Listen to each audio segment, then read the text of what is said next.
having to unmute to raise their hand and recognize the raising of the hands.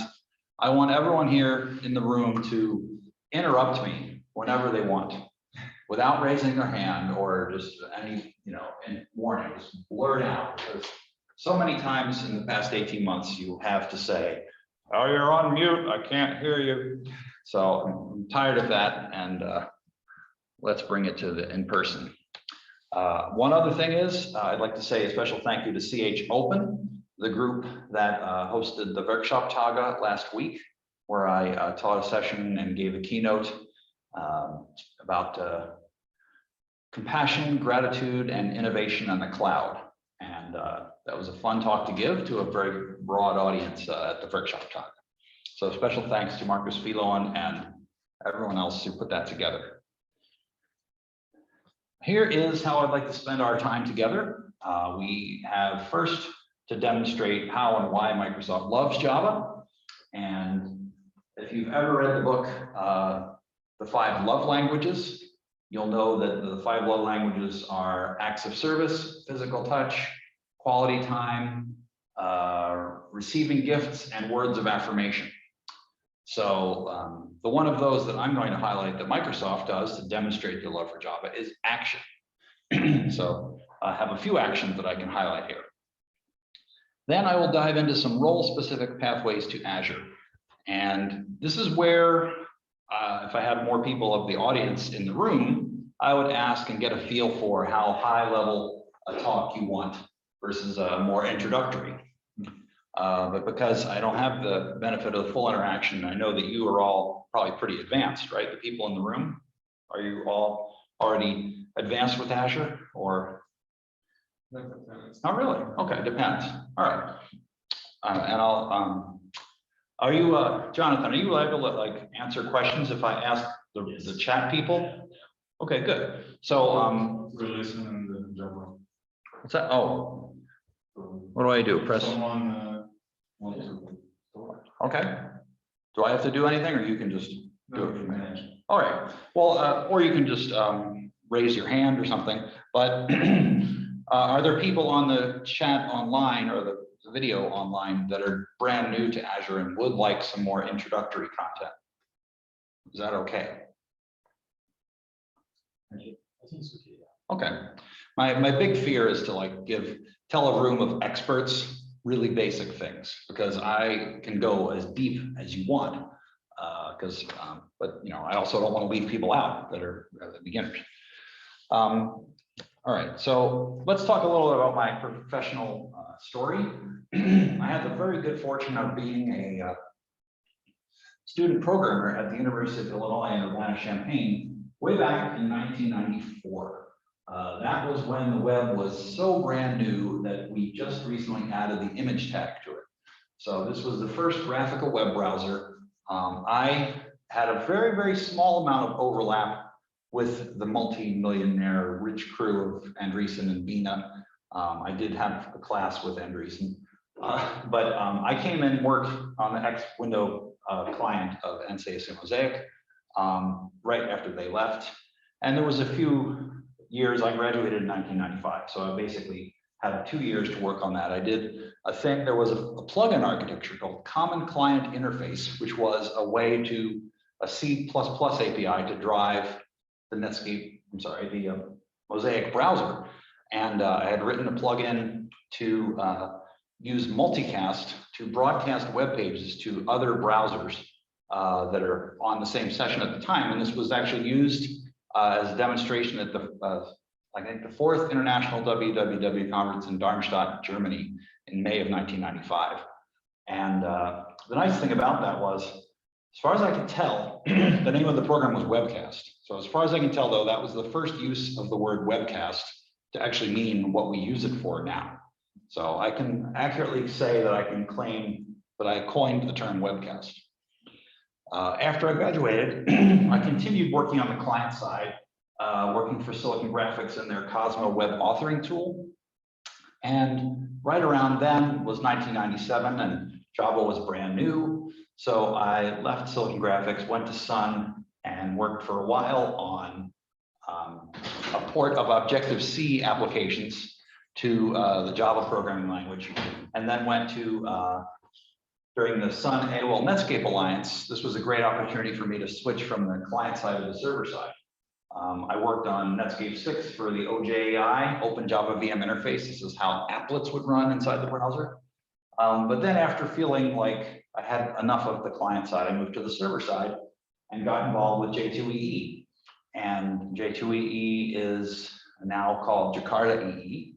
And while I was working on that, I was the spec lead for the web front end called JSF, and also for Servlet for a while for the 4.0 version, and Bean validation. I was on the expert group for that. And there's a lot of different standards that are in Java EE that I had a hand in developing.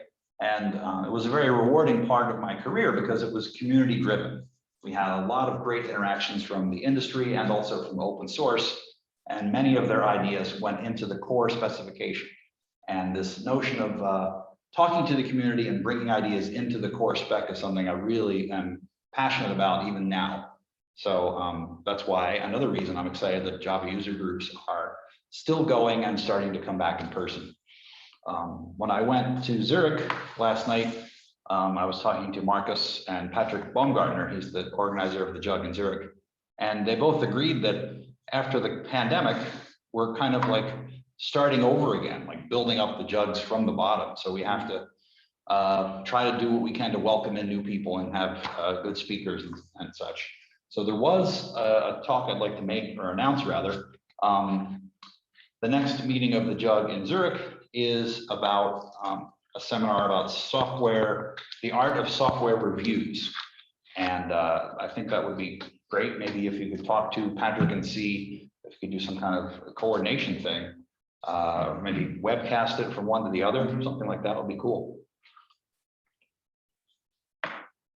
I've also, well, actually, I joined Microsoft in 2019 with a view toward trying to take all of the stuff that I work on here and help allow developers access it from Azure.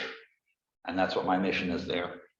I have also written a few books, and that's a lot of fun to do. That is The Secrets of the Rockstar Programmer. That is a fun book I wrote that was a collection of interviews with developers. So I talked to James Gosling and Rod Johnson and Dave Thomas and Andy Hunt, Max Levchin, a lot of people, and interviewed them about their tips and tricks for career and development and being proficient with their own, how they were successful, basically. So that's what that book was. All right, now this is the journey. Microsoft came out with Azure in 2010, and when we started, it was called Windows Azure. And it really was Windows Azure. It was for running Windows.NET applications. It was very Microsoft focused. A few years later, we took the Windows out of the name and we started calling it Microsoft Azure. That was 2014. Now we move along to 2017, and now it's just called Azure.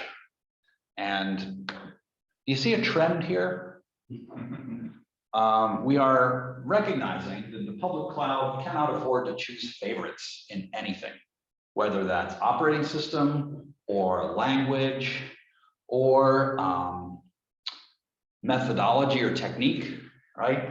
We can't even say, oh, we're going to require language-based APIs to access things. We can't say that. Now we have to, as I will show, we have to have a REST API and a command line interface and a template interface, all of these different ways to access the services.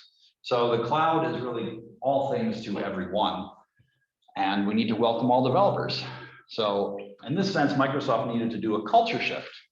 The old school Microsoft cash cow ROI ROI, return on investment generator, was Windows and Office.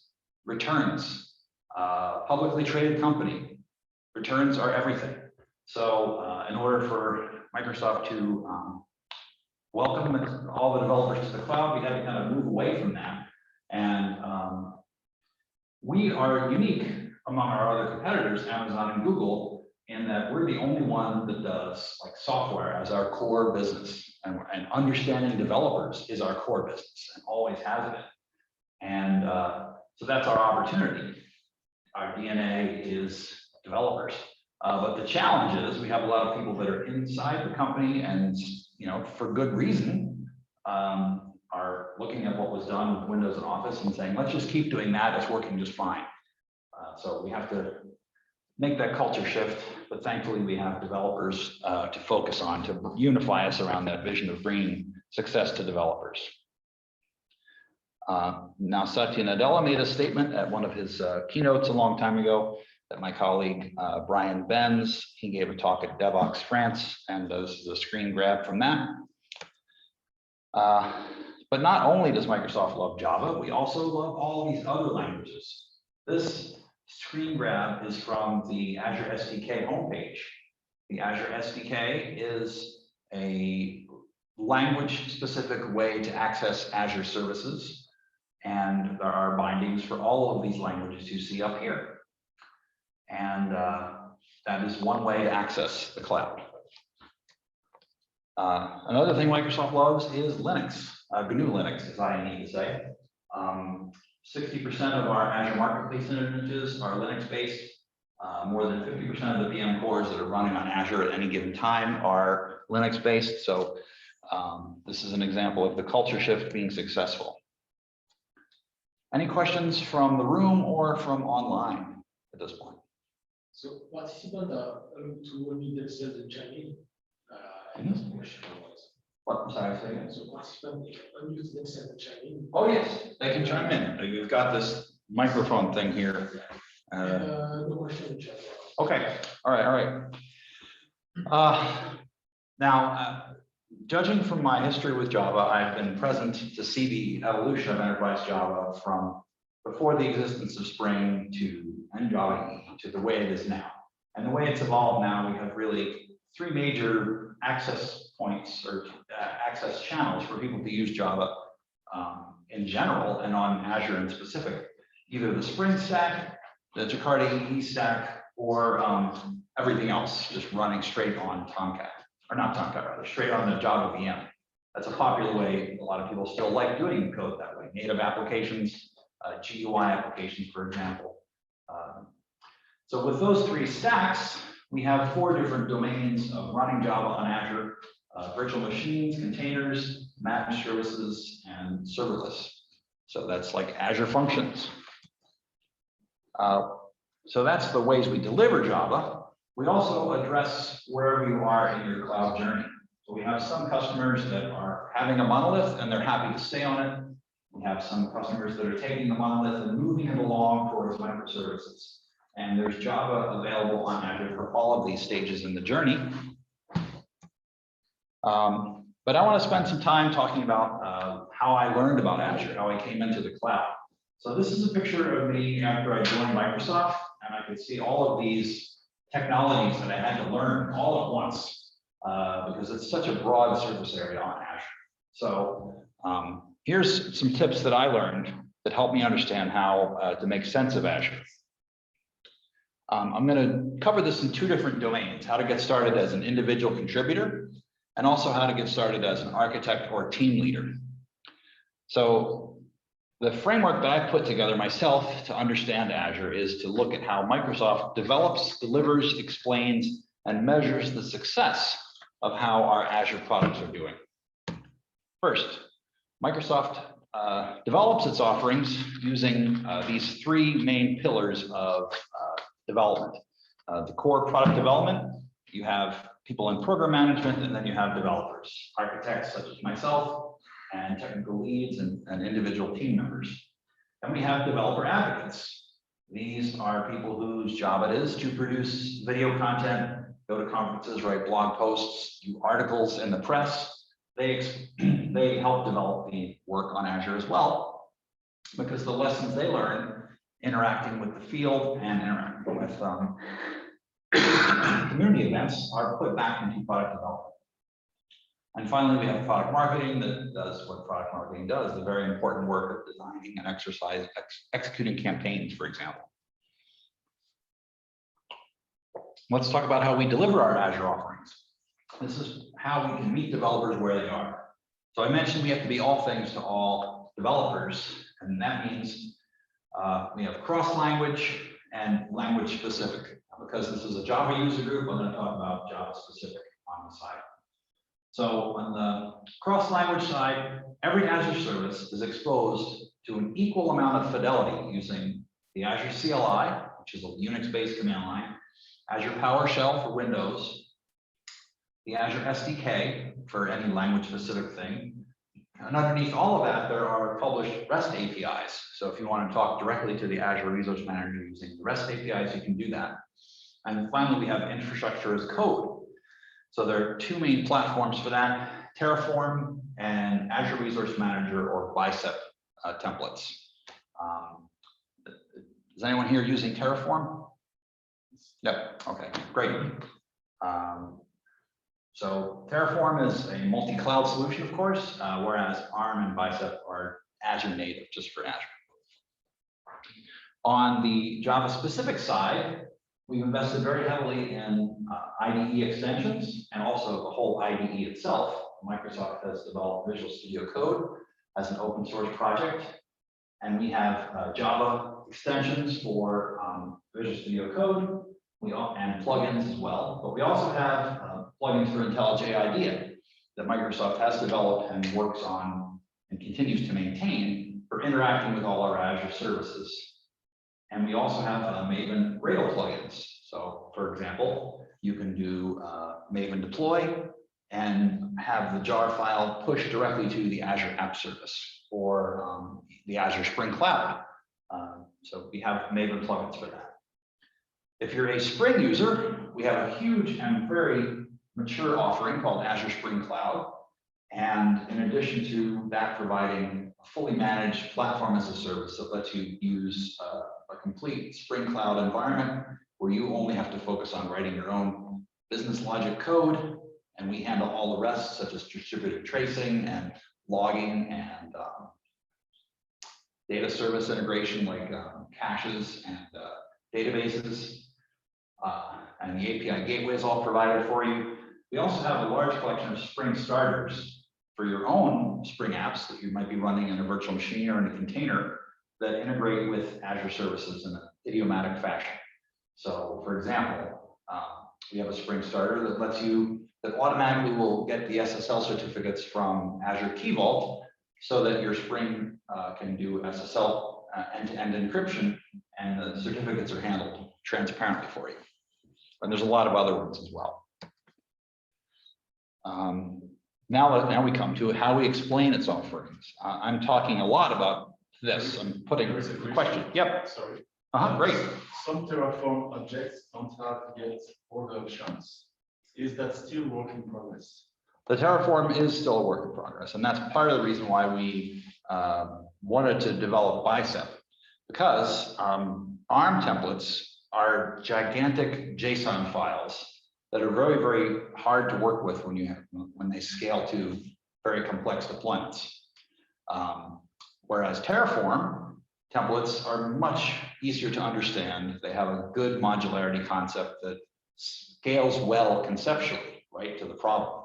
If you try to solve a complex Azure deployment with this ARM template, even if you break it down into multiple sub-templates, the flow of control from one of those to another is very difficult to grasp and visualize. So we recognized, okay, ARM is the still way we're going to develop stuff going forward.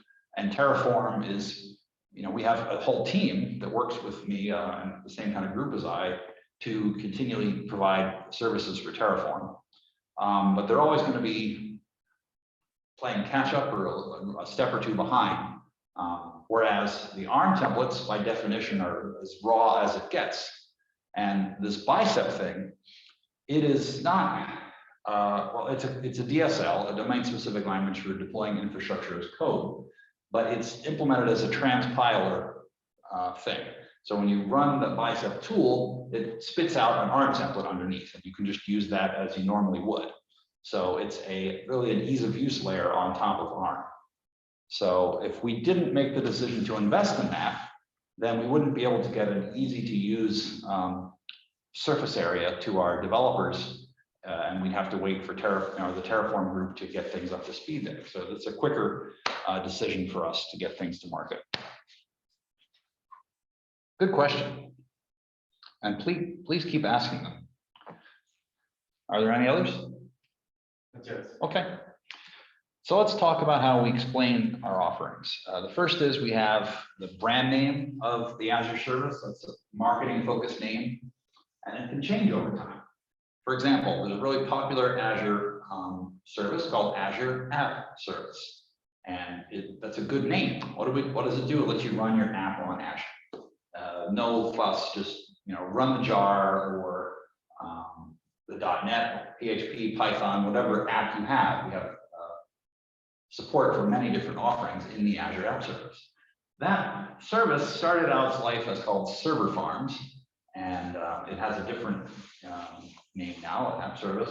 But what doesn't change over time is the so-called resource provider name, the RP name. And so any service that's exposed on Azure is done using a resource provider. This is the top level thing that exposes a service. If you're building a new service on Azure, you provide a resource provider.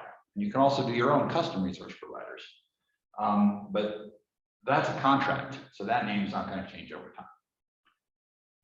If you're learning about Microsoft Azure, I would like to warn you that there are two different types of content. There's azure.microsoft.com content, which tells you why to use it. It's IT manager focused. It's useful, but also from a developer perspective can be seen as glossy brochureware. It'll tell you the cost savings, which of course is super important. But from an end user developer, they just want to use the stuff to get things done. So that's why you look at docs.microsoft.com. That tells you how to get things done. It's the very developer focused content, and it's the authoritative source. Finally, if you're getting started on Azure, I cannot say enough, MS Learn is a really great property. We have great learning paths for every Azure service that is out there, and when a new one comes out, there's a learn path for it as well. So these are the three areas I'd like you to take away. The resource provider name, docs.microsoft.com, and MS Learn. This is a little tip that I evolved over time. When you're searching a Google or Bing or whatever for specifics on how to use an Azure technology, I love to use this site, docs.microsoft.com tag in the search engine to restrict the hits to just the authoritative source. If you don't do this, you'll get stuff that might be out of date or might not be the most efficient way to do it. So I do recommend this as a first stop for trying to search for stuff on search engines. Another thing I mentioned, that resource provider name. This page here will take you to the gigantic list of all of the services that exist in Azure. And for each of them, you can see the JSON format for how to interact with that service. So if you're a developer and you like to look at Java docs, for example, and because that answers the question, hey, how do I invoke this thing? The template reference is basically the same thing for the cloud. It's all of the possible arguments. What are their possible values? How can you interact with this? So it's really a good authoritative source. There's the URL for Microsoft Learn. And unfortunately for Java developers, there isn't like a single stop javadocs.microsoft.com for all of our APIs. Some services host them in various places, and some services don't even host them at all, even though there is a Java API. In many cases, it's sometimes hard to find it. So we don't really have a good answer for finding the Java docs for all our services just yet. How we measure the success of Azure? Azure consumed revenue is the big one. And for our tools and our services, we also like to look at monthly active 2-day engaged users. Business intelligence is super important for us. Retention and churn. How many times if a user comes to a service, we look at their Azure subscription and we see that they were active a little bit and then they go away. And we would love to find out why that is. So we have a lot of, that's what the program manager role does. They really do surveys and focus on retention and building stickiness to our services. Let's move on to the other viewpoint, the architect and team leader. And the big resource there is the Azure Architecture Center. A week from today, there's a really great live seminar happening, a 2-hour thing. It's from 10 a.m. to noon Pacific time. So it's a very bad time zone for us here in Central Europe, but it will be recorded and you can watch it later. So take a look at that Azure well-architected backstage tour. That's the link there.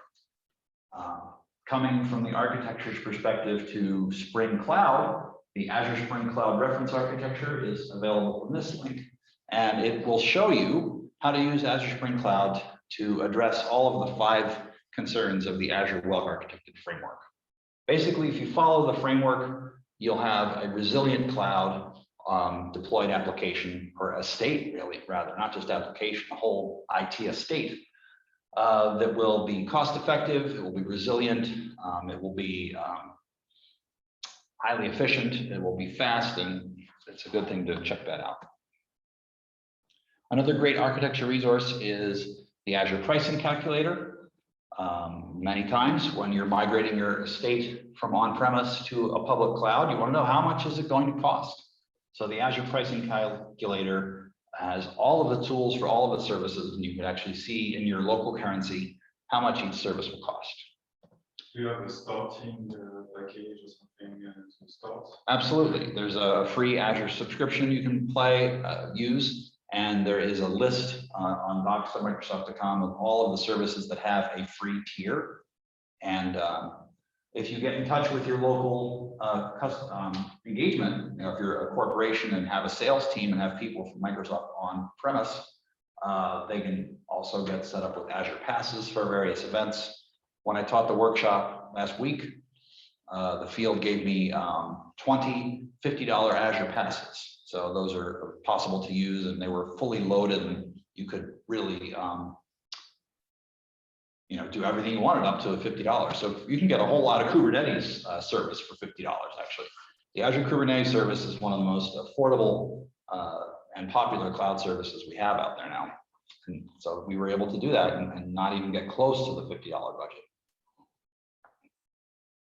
All right. Next up, how to keep going. These are some links to blogs that are important. The Visual Studio Code Java blog. Every month, there's a new update with new features that we're doing in Visual Studio Code. The Java and Microsoft blog. This is going to be where you go to see the announcement of our JDK 17, which is being worked on right now. We have some very important video channels here. The Java on Azure video channel, and I will, if there's time, do some live coding, or at least point to some live coding that's based on this video that's in this channel right here, using Quarkus on Azure App Service. And Channel 9 and Learn TV is a really great video resource, and it's tons of content running 24/7. Okay, now I have some more of this high-level type stuff, where we talk about virtual machines and our marketplace portfolio and how important multi-cloud platforms are. But I'd like to ask if we should shift. How much time do we have until we're done? Normally, a session is between 1 hour, 1 hour 30. Okay. And so let's see how I can't tell how long I've been going. So at more than 5 minutes remaining. Oh, wow. Okay, good. So we have some time. Okay, great. So then I can talk about this a bit. I put this slide up already. Now for virtual machines, we have virtual machine images for many different operating systems, but also for many different Java stacks. So you can get virtual machine images for Oracle WebLogic, IBM WebSphere, JBoss Wildfly, and of course, there are some third-party virtual machine images for running the Spring Stack built in, although we would prefer you to use the Azure Spring Cloud Service if you're going to do that. But virtual machines are a great place to get started with Azure because they can really accommodate a lift and shift. The recommended architecture that we've seen the most success with for customers is to do a lift and shift at VMs and then modernize into the cloud on a service-by-service basis. That takes a little bit longer, but it's a very conservative and reliable pathway to Azure. In the Azure Marketplace, which you can go to by azuremarketplace.com, you can find offers for any of these popular services and more. And basically any Java service you'd want to have, you can find one that's either vended by the manufacturer itself, such as Oracle and IBM, or vended by third-party suppliers that do their own kind of integrations on top of that. Multi-cloud is a really important topic and is here to stay. And I can say that from my history of working on Java EE, the initial value prop for Java EE was avoiding vendor lock-in by having a standard API and then different implementations. So you could choose from IBM or Oracle or Red Hat or JBoss or whatever. The cloud story there is not the same, but it is analogous. And there are two big platforms that provide multi-cloud now. Well, three really, Kubernetes and OpenShift. I'm sorry, Kubernetes, Azure Red Hat OpenShift, and VMware Tanzu. But the multi-cloud platforms, Kubernetes is kind of a lower level one. In fact, both of these, OpenShift and Tanzu, use Kubernetes underneath. So you can certainly use Kubernetes as a multi-cloud platform, but we are finding many enterprises would prefer to have some kind of layer on top, and two of them are OpenShift and Tanzu. What is the typically situation when we need to use multi-cloud? What is the situation? One customer situation would be you might be regulated. You might be in an industry that's regulated, and the regulations say you can't place all of your dependencies on one specific vendor. You have to have a backup in case that vendor goes under or that service goes out completely. So I can imagine some defense and financial industry applications that require this. So another one would be just a corporate philosophy of wanting to avoid lock-in. You might want to be able to have more leverage against the sales team. So you could say, hey, you know, I need a better deal for this compute service. I could take my business to another cloud, right? So hit one against the other. It's the standard capitalism techniques for a competitive marketplace. So, but that brings a lot of complexity too. Having to invent everything twice, it's certainly not an easy thing. I don't know of anyone who's targeting seamless failover from one cloud to the other for a gigantic estate. Usually it's like, okay, we'll do the architecture and implement it in one place and then have a backup strategy where if we need to move, we can get there pretty quickly by keeping an eye on both sets of services. So it's, I don't know, it's kind of like riding a skateboard and then you have another skateboard that's going with you at the same time. You want to be able to jump onto that other skateboard without falling off and hurting yourself too much. But it's not something you consider. You can do it easily. Containers, of course, very important. We have a number of services there. Azure Kubernetes service is all based on containers. Azure Container Instances is basically a single Docker image running, very easy. Now we have Azure App Service that actually you can bring your own container to.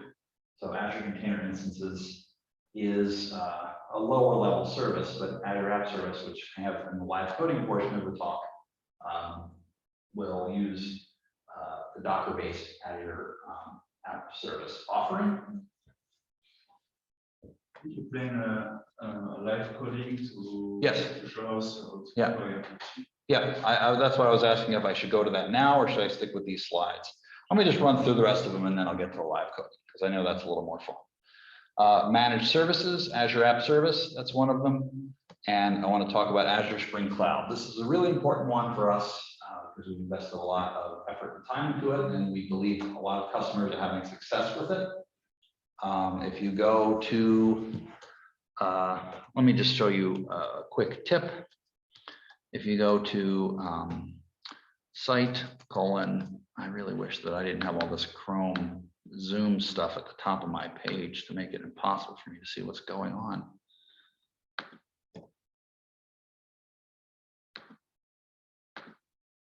There we go. Come on. Thank you. There, now I can see. Site, docs.microsoft.com, Spring Cloud. I really want to recommend that you go to this Introduction to Azure Spring Cloud. There's a really nice 7-minute video here from my colleague Asir Selva Singh, who does talk about accelerate Spring Boot applications to the cloud. So that's a very important thing to check out. Let me go back to the slides again. The architecture of any Spring Cloud deployment looks like this. You have a dashboard, service registry, something handling distributed tracing, config service, and an API gateway. And then you have message brokers and databases for those two kinds of things, relational or document-based, and publish subscribe messages. And the core of your application is just described as a collection of microservices that interact with each other. And there's a way to do service discovery that's not shown there, but there is a way to do service discovery. And Azure Spring Cloud handles all of this stuff on the outside. And you just have to focus on what's running in the middle of your own microservices. What is the breaker dashboard? I believe that was something Reza put in. He's the guy who prepared these slides for me. I guess for the circuit breaker pattern. I'm not exactly sure what that means on this diagram.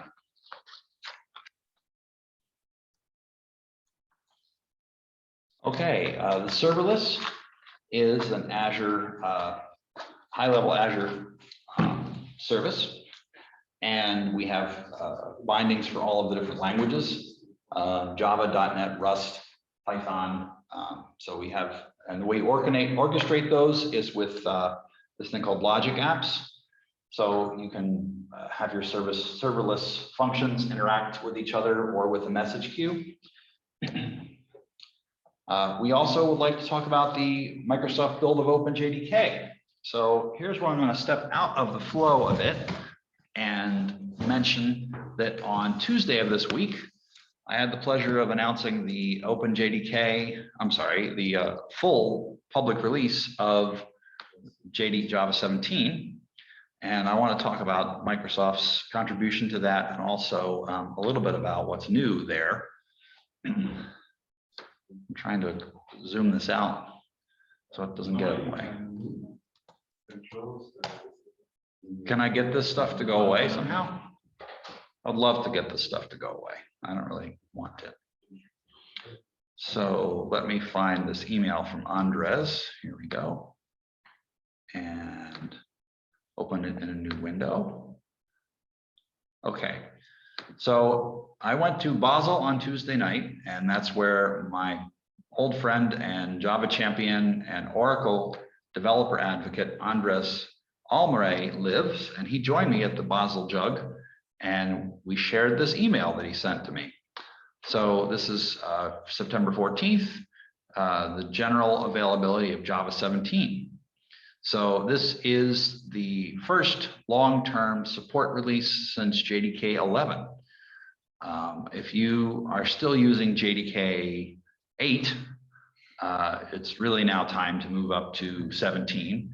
You can skip 11 altogether and go straight to 17. There's a really handy link here.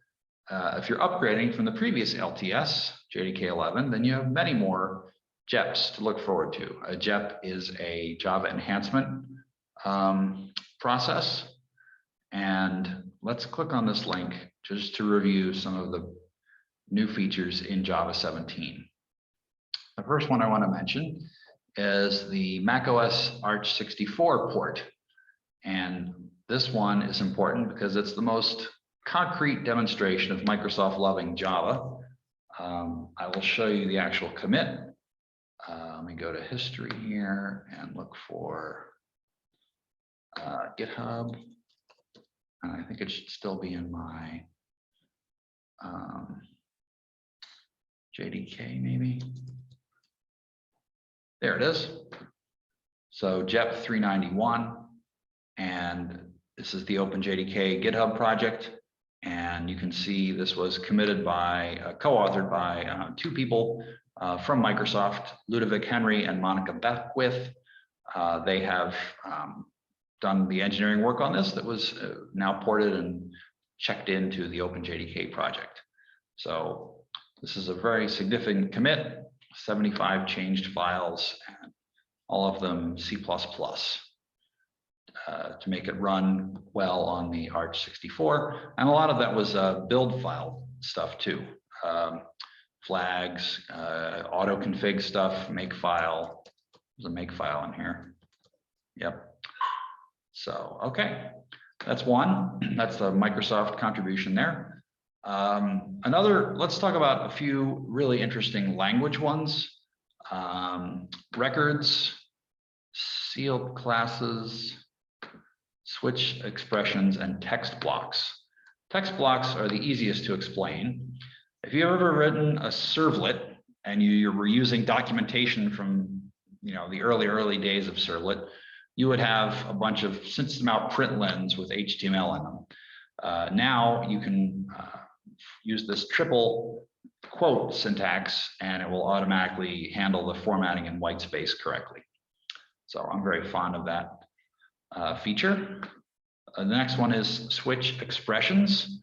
This one was kind of borrowed from the Swift programming language, and the existing old switch expression comes from C++ and has numerous problems.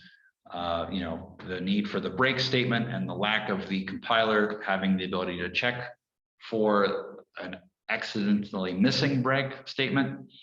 Another feature that is present here is you can have expressions instead of just case values. So any function can be on the other side of the right-hand side of this switch case. And another thing that I'm very fond of is this notion of exhaustiveness. So for all possible values, there must be a matching switch label. So that's true for switch expressions, but it doesn't have to be true for switch statements. So this means that a default clause is required. However, if you're switching over an enum that covers all known constants, the compiler is able to check that you have all of the cases addressed. So it's a way to just be more correct. Sealed classes are a way for an author to control how someone extends their code. So if you do a sealed class, then you can say only certain kinds of classes can extend from this class. So that's a nice concept for library developers. I'll leave you to read that later. Records is another really great one. The classic example of if you wanted to do a point in Java, you had to do all of this stuff. Constructors, getters, and setters equals hash code. With records, you can just declare a point like this. You don't need to declare the fields. They're implicitly declared in the constructor. And it's a really handy way to interact with data classes. And I'd like to see some more work on this for like JPA. Maybe we could integrate some persistence and make use of this feature for object relational mappings. Maybe that's an idea to look at. There's more, but those are the biggest ones I'd like to highlight. And then there's another new announcement. So I have a new announcement for every day of this week. Let me see if I can find this one quickly. Let me leave this. Okay. I'm actually going to go and look into my email for this. Hold on a second, and I'm going to stop sharing my screen while I pull out my email and find this blog post that I'm really happy to announce went live just today. And it is very much about running Java on Azure. Then I'll get into the live coding aspect. So let's see from Nate. Here it is.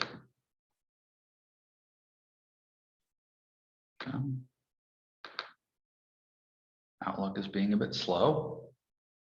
Here we come.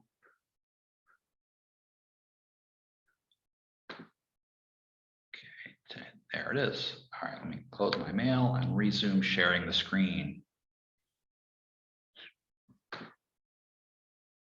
There. Zoom. More. I guess I have to maximize this. Share screen.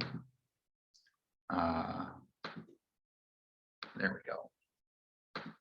Okay.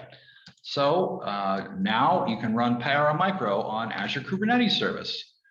This was published just yesterday, and it's an official PowerCloud service.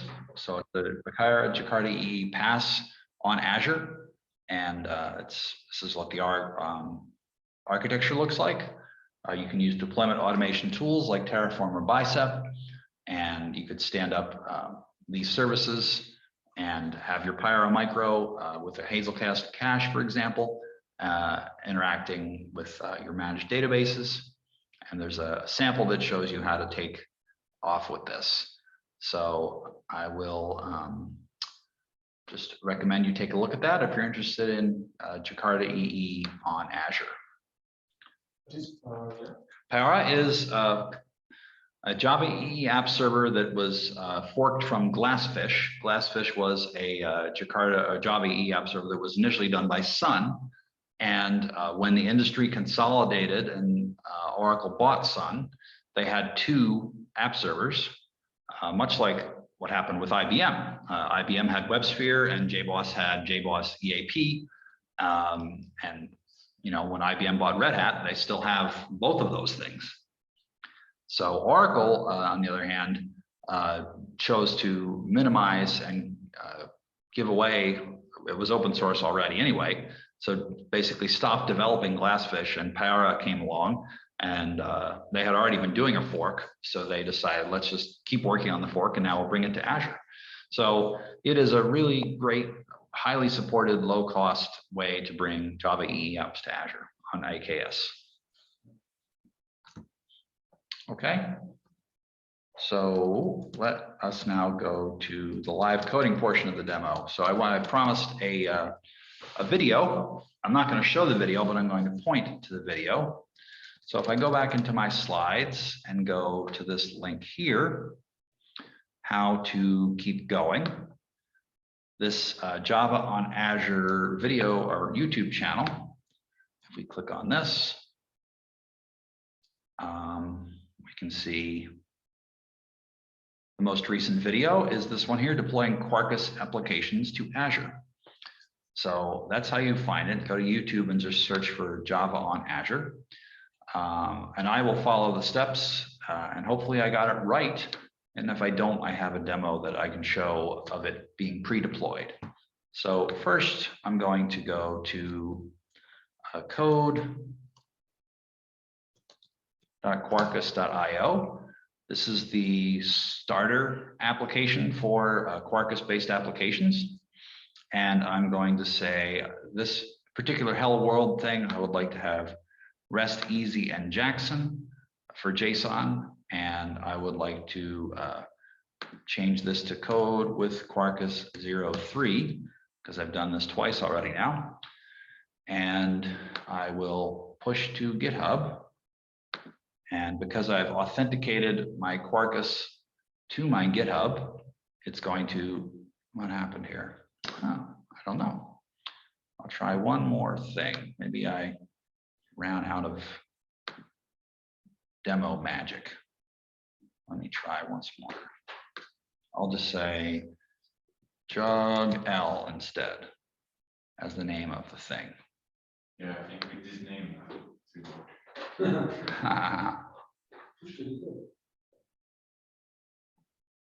Looking better. Yeah, there we go. All right, so let's close other tabs and we will go to my GitHub repositories. And the first thing I want to do is notice, let's just inspect what this did for us. So it made a Maven project for us, including the Maven wrapper and the wrapper downloader. And it also created an initial GitHub workflow, which I am going to delete because I don't need it. I'll be creating a different workflow for this. So let's delete this one for now. It works the same with the Spring. Start.spring.io has it is inspired by the Spring initializer thing. And I will point out that prior to Spring having their Spring initializer concept, getting started was a much more difficult thing. Spring has done a lot of things great over the years, but one of the things they've done really well is make it easy to use their tools. So both Spring Boot and Spring Initializer are great examples of that. And a lot of others have followed it. Like if you go to start.microprofile.io, you can get the same example style. So you can choose your microprofile runtime.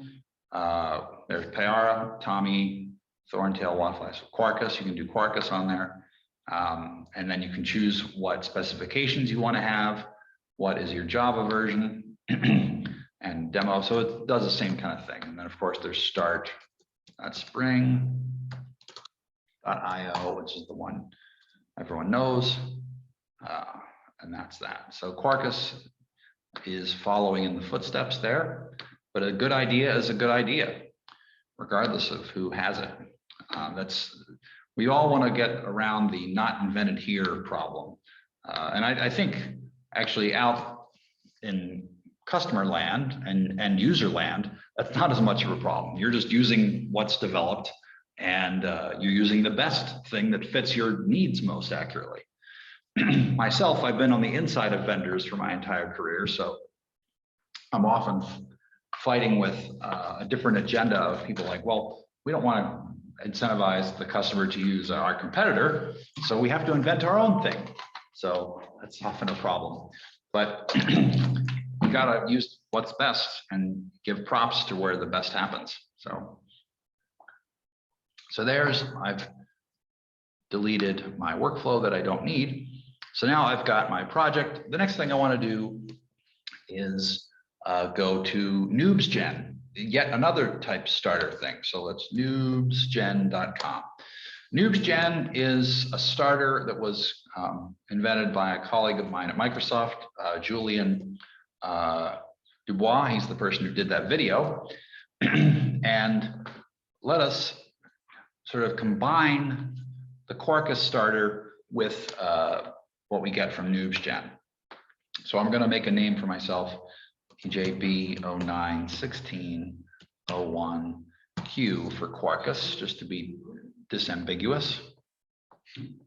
And I will choose a runtime. So I will do Quarkus native. No, I'll do Quarkus Java with Maven this time. And I will use the basic tier. And I will choose no database. And the important one I want to do is add GitOps. So this is going to give me an ability to get a curl script that will download and set up GitOps in my repository. But there's one other step I need to do first, which is to clone the thing locally.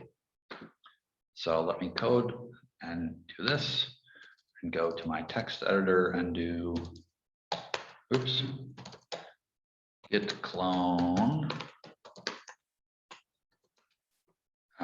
JUGL and cd to JUGL, and let's just run it locally to make sure it works. Grep maven w readme, and here is my command. So I'm just going to run the Maven wrapper, and this should give me a Quarkus running application with a simple REST API.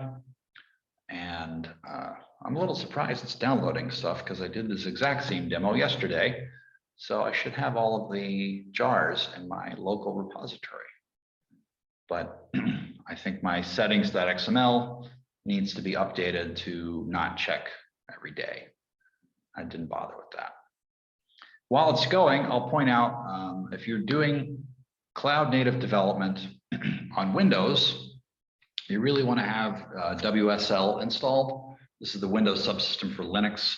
If you don't have it already and you're using a Windows desktop and you're doing cloud native, I really recommend you get Windows subsystem for Linux because the cloud native way is understanding the Linux toolchain and Linux commands, because that's most of the servers are running in the cloud are Linux based. All right, so it's running now. Let's just do a curl command. URL, and here it is, 1898. I'm just using my shell history here. Bang, 1898. And you can see it says, hello, rest easy. Because that's what the code does. We can actually even make a change if we want to do that. It's got live reload. So source main Java greeting resource, we'll just say hello Quarkus local. And save that. And I think it should reload automatically. And let's redo the curl command. There we are. Hello Quarkus local. So there you go. The next thing I want to demonstrate is setting up a bit of boilerplate code to get the pipeline started. So there's, if we look at the Quarkus Noobs Gen README, let me go to the documentation here for this. Open a new tab. And I search for Quarkus with Noobs Gen. There should be a curl command in here. Yes. Nope, that's not the right one I want though. There's several. This one here, yes. This will set up the GitOps thing. So this setup script is going to do two things. It's going to create a Azure storage account to hold the Terraform files, and it's also going to create the GitHub pipeline. So let's do that. So here, created the resource group and created the storage account, and it's going to now create an Azure service principal for me so that I can run things in the GitHub Actions pipeline, and I'll have to set that as a secret in my repository. So let's go to settings and go to repository secrets, add one, and the secret name, it's taking a little longer now. Here it is, service principal.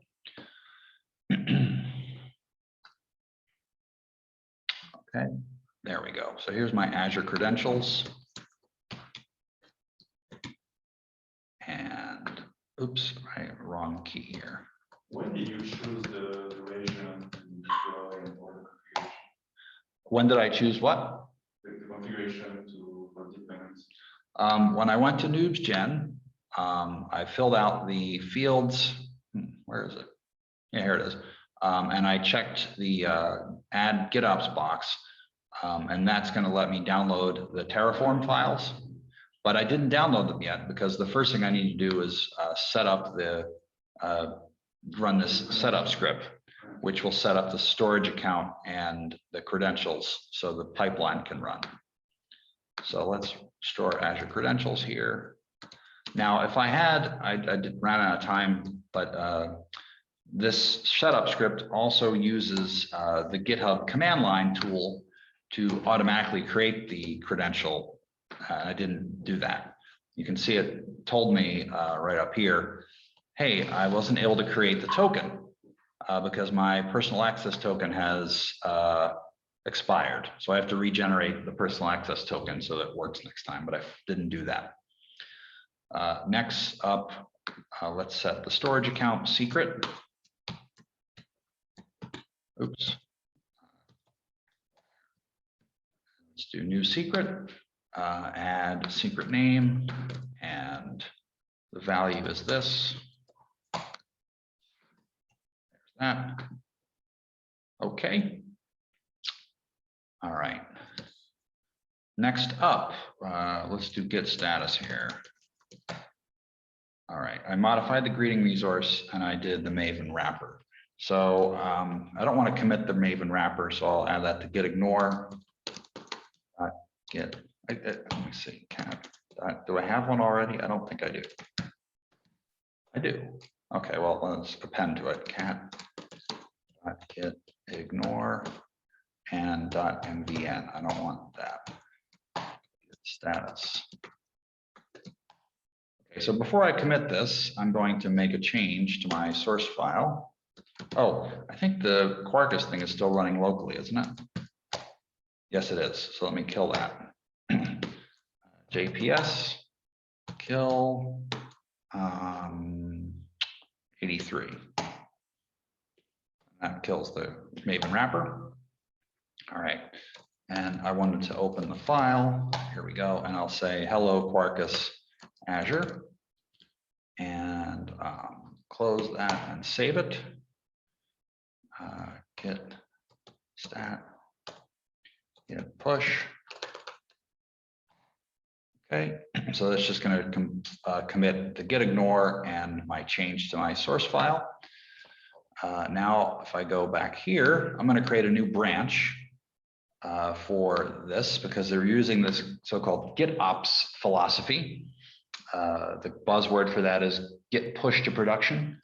And it's a phrase developed by this gentleman here, Weaveworks.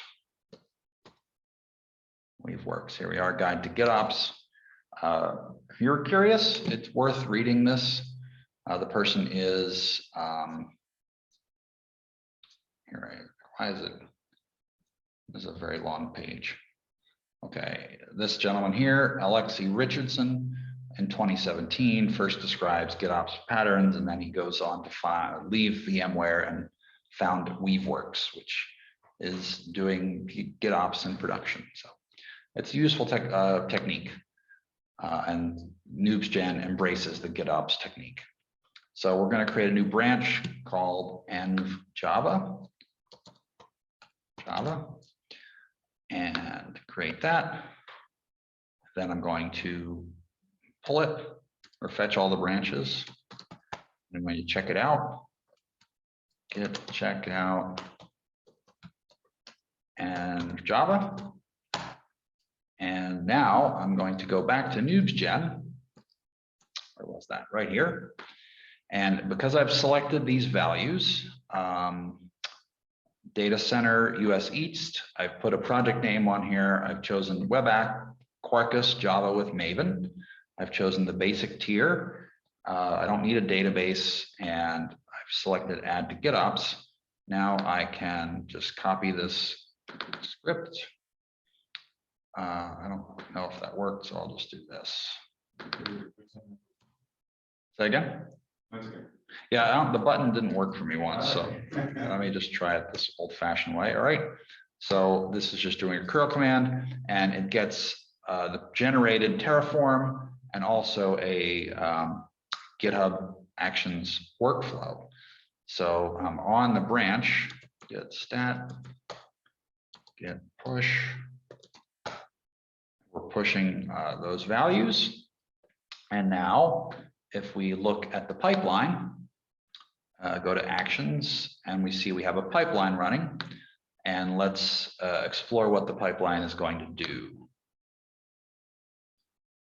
So manage infrastructure and build, and then deploy. So manage infrastructure is dealing with creating the Azure App Service instance and the App Service plan, and configuring it with the proper stock keeping unit, SQU, to run Java 11. So all of the things necessary for Quarkus. And then build is just going to be doing the Maven clean build of the Quarkus application, and then we'll deploy, and the deploy will deploy that to the Azure App Service. So while this runs, I have one that was built yesterday. I can show that one going. So if I go to my repositories, code with Quarkus, you can see I've done this many times. Let's see if this one is still up. First time. Let's go to actions, and we see on branch N of Java. And if we go to deploy, we can see deploy to Azure App Service. And in this, there's the app. So application app service URL. If I click this, you can see here the app is running, and the REST endpoint hello will say hello Azure. So I could wait for this to complete, or I could just show you the one that it's completed. Or you can check it later to check my work to see that it actually worked. So, but I think I've done enough to satisfy the live coding. And is there anything else? I do want to mention a couple other things since I have your time here. I did the Para announcement.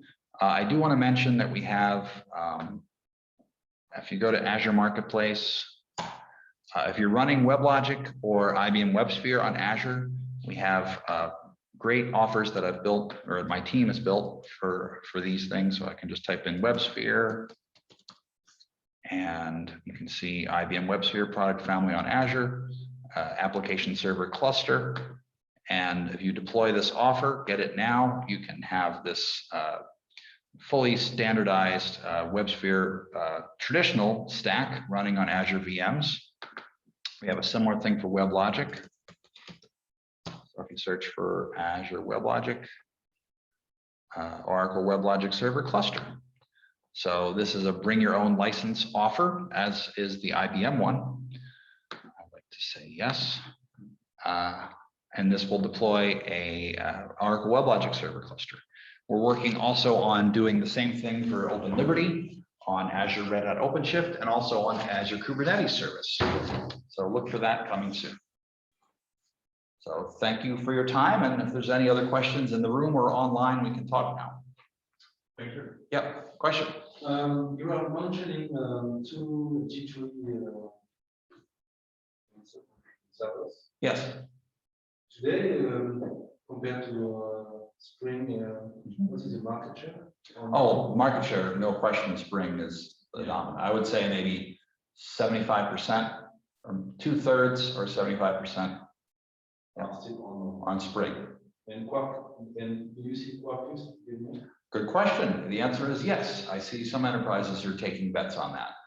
They see Quarkus as a good standard for doing cloud native development. Another thing I have to point out is that the Quarkus stack is built on Jakarta EE and also on MicroProfile.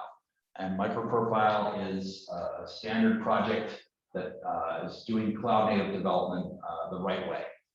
So, and it's doing it using the open governance model that was pioneered under Java EE. So you can get involved as a community member and have direct access to contribute to the specifications. And probably most importantly for enterprise adopting developers, MicroProfile is backed by IBM and Microsoft and Oracle as well, as a good choice for standardized Java-based enterprise applications. Okay, good question. Any other questions in the room or online?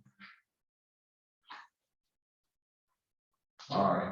Do you see a new revolution coming in the cloud computing? There's a few. Let me bring one to your attention. And history definitely repeats itself in this way. My particular awareness of this comes from how we did things with Java EE, but I can see history repeating again. So let's look at Open Application Model. Here we are, OAM. This is a consortium of which Microsoft is a contributor that is trying to design a specification built on top of Kubernetes to focus on building the app in a cross-cloud manner. So yeah, Open Application Model is, because it's built on Kubernetes, it is designed from the beginning to be cross-cloud. So that's one to check out.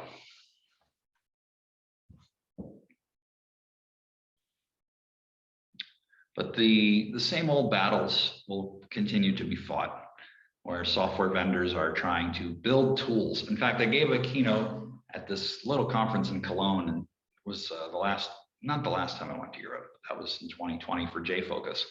But the topic was wars I have seen.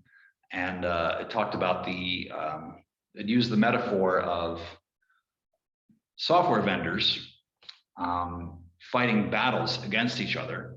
And the battlefield that these software vendors are on is the hearts and minds of developers. So software vendors they're really just building weapons, and they're asking you as developers to go ahead and fight for the best thing. But I think you should just keep in mind what's the best tool for the job, right? And just recognize that the vendors are going to be continuing to battle each other. Look for the vendor that really has a proven track record of trying to be open and successfully being open. Now, our challenge at Microsoft is we're not really seen that way usually, but I've tried to demonstrate to you in this talk that we are moving in that direction, and we see that the only way we can continue to generate year over year Azure consumed revenue growth, which makes our shareholders happy, which makes the whole company keep running, is by continuing to be open, because that's the model that is developers most want. What is for you the three main reasons to go to Azure instead of other? Okay, so I would say the three main reasons are cost, performance, and conceptual scalability. So we have very competitive pricing for a lot of our offers, and we have ways to keep the costs controlled. And we have this whole Azure billing service, which gives you complete insight down to like the breakdown of how much air conditioning was used to run your Kubernetes cluster.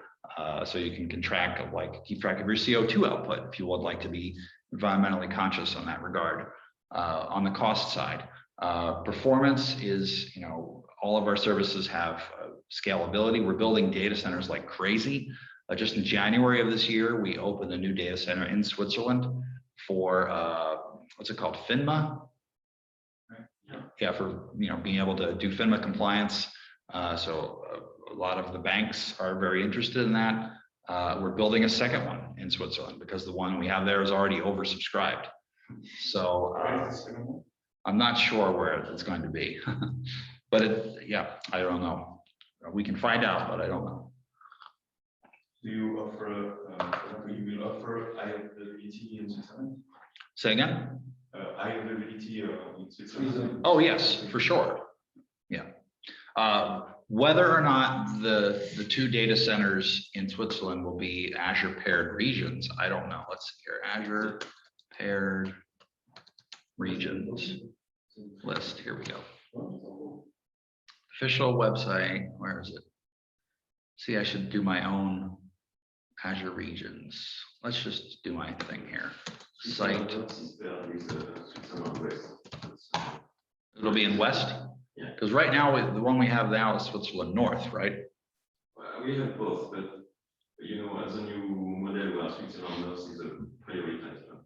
Okay. There is enough distance between the two. Yeah, when we couldn't put them further away in Switzerland.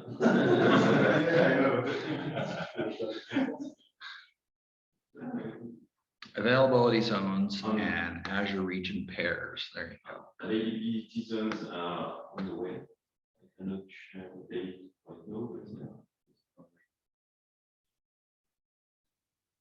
Okay. Other questions? So thank you very much. All right. Thank you. Thank you for having me. All right. I'll stop my sharing. Thank you for everyone that was online. The end of the presentation. Thank you, and have a nice evening. Bye. Bye-bye.